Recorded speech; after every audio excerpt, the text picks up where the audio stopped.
तो दोस्तों प्यार मोहब्बत पे बहुत सी मूवीज़ बन चुकी हैं, बट सभी का कोर एक सिंपल सा ही होता है कि प्यार हुआ, मोहब्बत हुई और उसके बाद शादी वादी बच्चे बच्चे जो भी हुआ उसी टाइप की चलती रहती थी। बट रिसेंट के पास्ट में ना कुछ ऐसी अच्छी मूवीज़ आई हैं जिनमें थोड़ा सा कंसेप्ट को ऊपर नीचे करके दिखाया गया है, जिससे मतलब हमें भी एक अलग टाइप का जो प्यार है या एक इमोशन है उसी को एक अलग पैकेजिंग में देखने में मज़ा आता है।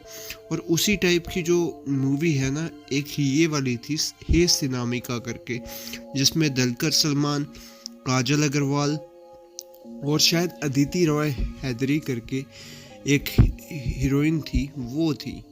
तो ये जो तीन लोग थे, ये काफ़ी ज़्यादा अच्छे एक्टिंग करी हुई है इन्होंने इस मूवी में। तो चलिए आज इसी मूवी को लगभग मुझे लगता है कि लगभग सभी ने देखा होगा, और अगर किसी ने नहीं देखा है तो वो जाके देख ज़रूर ले, क्योंकि ये मूवी बहुत ही अच्छी मूवीज़ में से एक है। इसको मैंने स्टार्टिंग में जो देखा था तो वो शायद मैंने किसी व्हाट्सएप स्टेटस के थ्रू देखा था, और उसके बाद फिर मेरा एक इंटरेस्ट बना था, मैंने कहा कि देखते हैं कि क्या मूवी है, और ज़बरदस्त मूवी थी।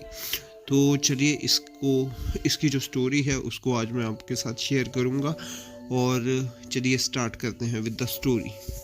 तो कोची में यजान एक सॉफ्टवेयर इंजीनियर होता है, और मोना जो पोलियो टेम्पेस्टोलॉजिस्ट है, एक कैफ़े में पहली बार मिलते हैं और दोनों ही एक दूसरे के प्यार में पागल हो जाते हैं और शादी तक कर लेते हैं। 2 साल के वैवाहिक जीवन के बाद मोना यजान के अत्यधिक स्नेही और बातूनी स्वभाव से परेशान हो जाती है।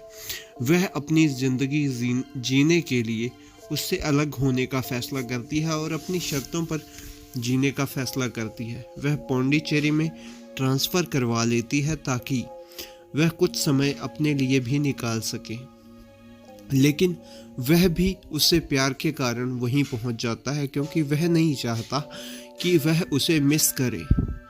मोना डॉक्टर मलार विजी, जो कि काजल अग्रवाल हैं, का सहारा लेती है, जो एक रिलेशनशिप काउंसलर और मोना की पड़ोसी है, जो सोचती है कि सभी पुरुष धोखेबाज होते हैं क्योंकि उसे धोखा दिया गया था और उसने कई जोड़ों को अलग होने में मदद की थी। मोना का विचार ये है कि मलार विजी से यजान को उसके प्यार में फंसा लिया जाए ताकि मोना उसे तलाक देने के बहाने के रूप में इस्तेमाल कर सके। हालांकि मलार यजान के साथ अच्छा तालमेल बना लेती है और दोनों के बीच एक करीबी रिश्ता भी बन जाता है।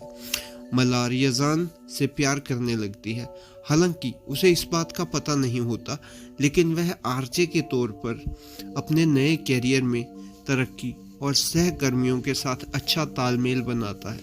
यजान और मोना के बीच तनाव तब पैदा होता है जब उसे पता चलता है कि मोना उससे दूर रहने के लिए पौंडीचेरी आई है। फिर वह चेन्नई वापस चला जाता है।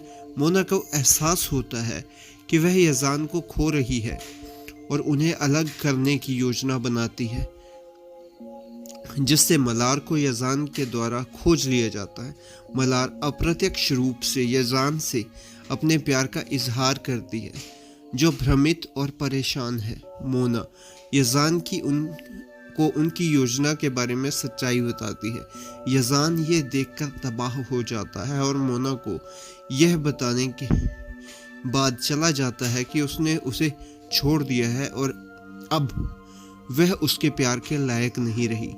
वह तलाक की कार्रवाई शुरू करता है, जिससे मोना का दिल टूट जाता है।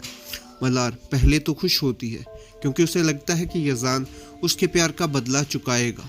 हालांकि यजान उसे बताता है कि वह अपनी पत्नी के साथ नहीं रह सकता, लेकिन वह उसकी जगह किसी और को भी नहीं दे सकता। यजान मलार से कहता है कि उसे लगता है कि उसके साथ बिताए समय में वह सच बोल रही थी, और मलार विजी को दिल से दुखी करके चला जाता है। मोना को यजान की बातचीत के बारे में पता चलता है और उसे एहसास होता है कि उसने मलार को कितना दुख पहुंचाया है, और उसे इस योजना में शामिल करने और उसका दिल तोड़ने के लिए उससे माफ़ी भी मांगती है। 6 महीने बाद मोना और यजान पारिवारिक न्यायालय में मिलते हैं जहां वह उसे अनदेखा करता है। मोना यजान से पूछती है कि जिस दिन उसने मलार को दुकान पर अपने सामने बैठा देखा उस दिन वह क्यों मुस्कुराया था। यजान उसे बताता है कि वह उस दिन मोना के बारे में ही सोच रहा था जब वह उससे पहली बार इसी तरह के कैफे में मिला था और उसे यह भी एहसास नहीं हुआ कि मलार उसके सामने बैठी थी क्योंकि वह मोना के बारे में सोच रहा था।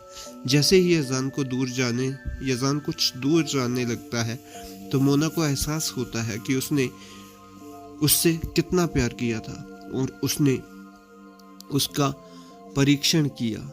वह उसके पीछे दौड़ती है और उससे माफ़ी मांगती है, उसे बताती है कि वह उससे कितना प्यार करती है। और जहां दोनों फिर से मिलते हैं मलार यजान की आरजे की नौकरी ले लेती है और अपनी बाकी की ज़िंदगी एक नई नौकरी के ज़रिए मुश्किलों से भरी शादियों को ठीक करने में बिताती है। आखिरकार यजान और मोना अपनी बेटी सिनामिका के साथ खुशी खुशी रहने लगते हैं।